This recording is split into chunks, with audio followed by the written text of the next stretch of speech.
Hey guys, TechMentor with the video for you guys. In today's video, I'm going to show you how to change the color of your iPhone screen on the latest iOS version.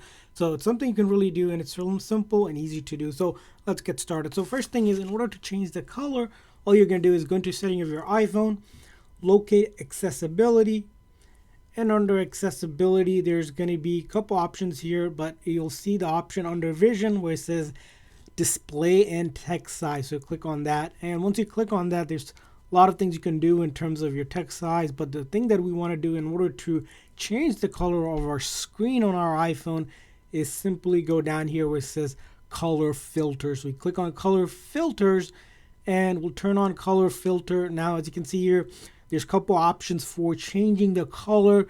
As you can see here, there's grayscale, the red and green filter, green and red filter, and then blue, yellow, and then color tint as well. So if you come over here, you can pretty much play with the intensity and change the color, as you can see here, and the way level for a different color tone. So this allows you to choose a color that you like, right, like that.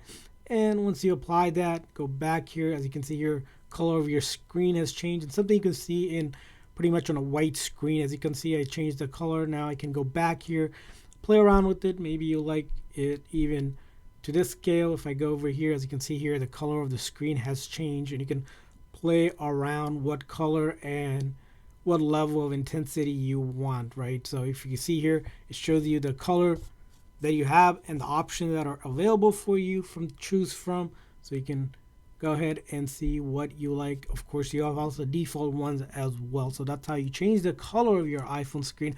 I hope you guys found this little cool tips and trick for your iPhone useful. If so, please click the like and subscribe button. Thanks for watching, guys. See you guys next time.